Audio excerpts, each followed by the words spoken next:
Welcome back sa aking vlog. Nagbabalik Angie Markfish Vlog. Bali ngayon last day na ng ating paggagamot sa ating mga white spot.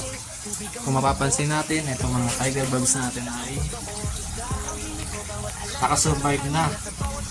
Ayan o, wala na silang white spot. Bali anong nangyari yan, nagkulay blue ang ating mga tank. Kulay blue ang tubig. Kulay blue.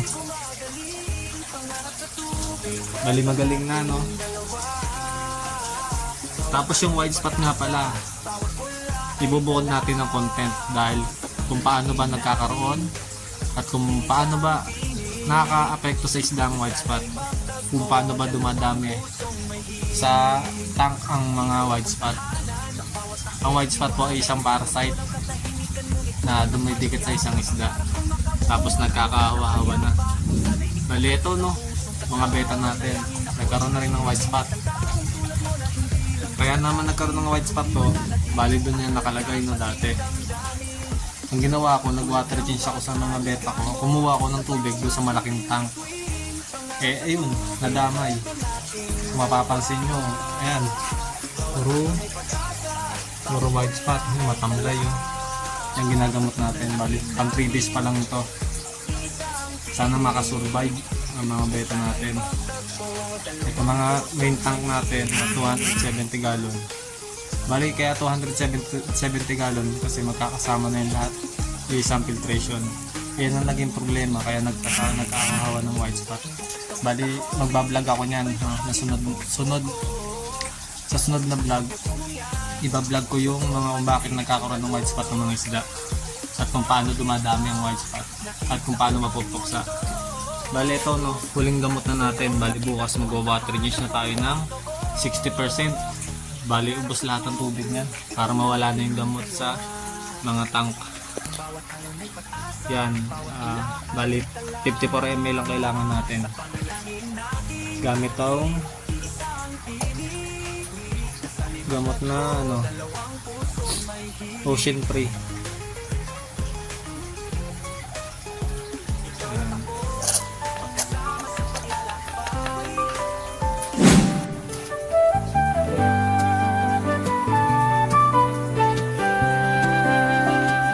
Tahimik ang gabi, ako'y nag-iisa. May hawak na pangarap, tila walang halaga. Sa maliit na aquarium, doon nagsimula ang munting mundo ko. Sa tubig ay buhay na, bawat patak ng oras aking pinapanday. Yan, naka 50 ml na tayo. Bali 4 ml na lang. 4 ml na lang kailangan natin.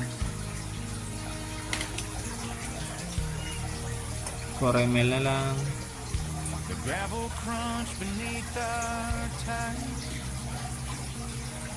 Yan, ang huling drop. Tapos takpan natin itong natin gamot. Yun ang sakit.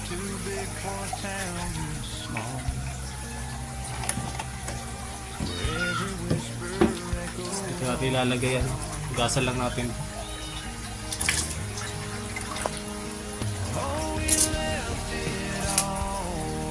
At ilalagay yan sa filtration.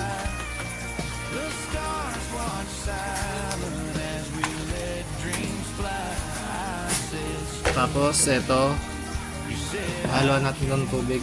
Yan na galing sa filter. Haluan natin yan ng tubig. Ang ganyan ako nagamot. Bali 7 days. Pang last day na ngayon. Kung sasabihin nyo kung effective ba yung Ocean Free, kasi na-try ko na, effective talaga siya kung tama yung dosage na gagawin nyo. Saka kung gagamitin nyo pala tong gantong gamot, make sure nyo mayroon siyang aerator. Ayan, kinabit ako ng aerator yan. Para, kasi nakakapagpababa siya ng oxygen level sa tubig. baka yung pa maging sanay ng pagkamatay ng isda niya. Kasi kung flow lang ng tubig, ayan yung flow lang, hindi sapat yan. Kasi kailangan magalaw yung tubig para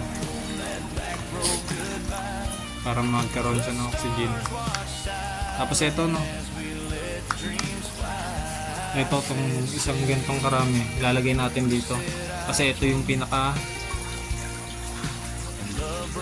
nagkaroon talaga ng sakit.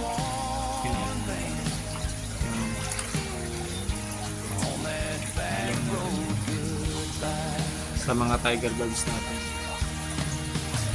Kung itatanong nyo kung nakakahawa ba siya sa tank, pag may mga watermarks yan, nakahawa siya. Pero tingin ko matatanggal naman yung pag kinukod. Makapansin nyo yan kung malamigit. Pero kung wala naman watermarks, gaya na ito, walang watermarks, hindi naman yan nahawa, wala yun. Hindi siya nagkukulay blue sa tank. Aliyah, bubuhos lang natin yan dyan.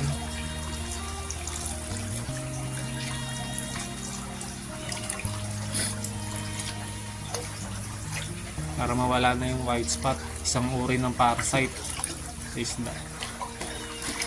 Kaya sabi ko naman sa inyo noon pa man, sinasabi ko na pag nag-alaga kayo ng isda, hindi yung isda ang inaalagaan nyo, yung di quality ng tubig.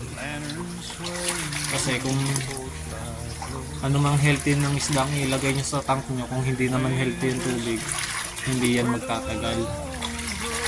Mamamatay at mamamatay ang isda nyo. Magkakaroon ng sakit yan. Matututo na rin kayo mga gamot pag kayo ang nag-alaga.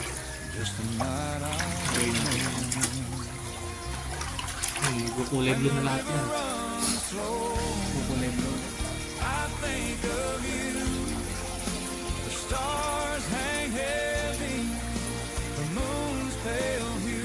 Ang gurame. Golden gurame.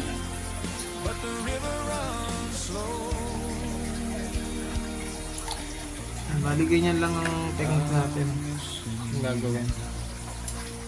Kaya nagkaroon ng dumi, baka bumara doon sa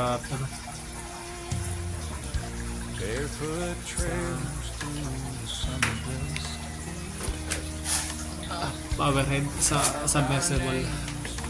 Balik natin itong takip. Yan. Tapos mamaya magpapakain tayo.